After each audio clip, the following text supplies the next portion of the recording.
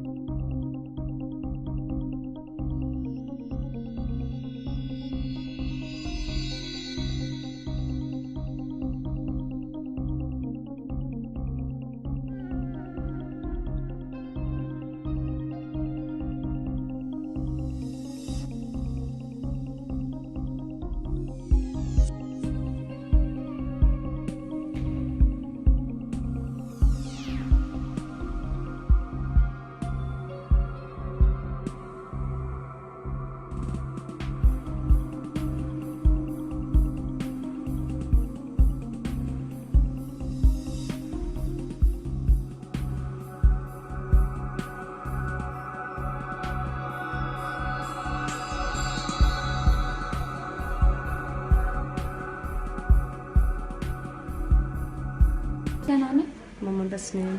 इसको क्या मसला है? उसको लुमिया +1.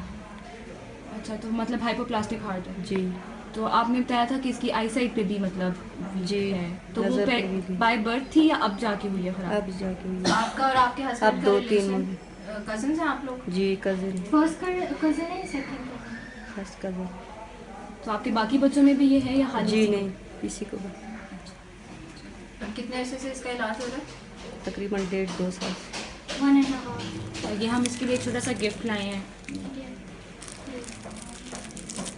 डॉक्टर सायरा फ़ारूक मेरा नाम है. ऑलमोस्ट 10 इयर्स हो गए मुझे मेडिसिन में प्रैक्टिस करते हुए, और मंथली हम कोई 2 to 3 केसेस ऐसे जेनेटिक डिसऑर्डर्स के देखते हैं, और जिनका कोई ट्रीटमेंट तो है नहीं, अगर है भी तो बहुत एक्सपेंसिव, और आउटकम्स भी जो है तो कोई सक्सेसफुल नहीं है. तो हम उनके पेरेंट्स को या उनके फैमिली मेम्बर्स को यही एडवाइस करते हैं कि वो कज़न मैरिजेस को ज़्यादा से ज़्यादा जो है डिस्करेज करें, क्योंकि prevention is better than cure. तो नाज़रीन इकराम, आपने देखा कि कज़न मैरिज कितना संगीन मसला है. इस वीडियो का मकसद भी ये था कि लोगों को ये शऊर दिया जाए कि कज़न मैरिज उनकी आने वाली नस्लों के लिए किस कदर ख़तरनाक साबित हो सकती है. अगरचे इस्लाम में कज़न मैरिज की कोई ममानियत नहीं पाई जाती, लेकिन इस्लाम ने तदब्बर और गौर व फ़िक्र की राह अपनाने की तलकीन की है, और ये भी फरमाया गया है कि अपने आप को हलाकत में मत डालो. बेशुमार ऐसे हक़ाइक़ हैं जिन्हें इंसान ने वक्त के साथ साथ दरियाफ़्त किया, बहुत से राज़ों से पर्दा उठाया और बहुत सी इजादात को इंसान ने अपनी ज़िंदगी में शामिल किया. तो ये कज़न मैरिज भी एक ऐसी ही हकीकत है जिसे इंसान ने अपनी अक्ल व फ़हम से दरियाफ़्त किया है. आज इंसान का जीनोम पढ़ा जा चुका है, और बीमारियां किस तरह एक नस्ल से दूसरी नस्ल में मुंतकिल होती हैं, हम उनके बारे में इतनी तफसील से जानते हैं जितना पहले कभी मुमकिन नहीं था. इस फील्ड में बहुत रिसर्च हो चुकी है, तो फिर क्या वजह है कि शादी से पहले चंद ज़रूरी टेस्ट कराने से भी हम कतराते हैं. थोड़ी सी एहतियात से आने वाली पूरी नस्ल को बचाया जा सकता है, और थोड़ी सी जांच पड़ताल से जिन्याती अमराज के इन ख़तरात से बचा जा सकता है. इजाज़त दीजिए. अल्लाह हाफ़िज़.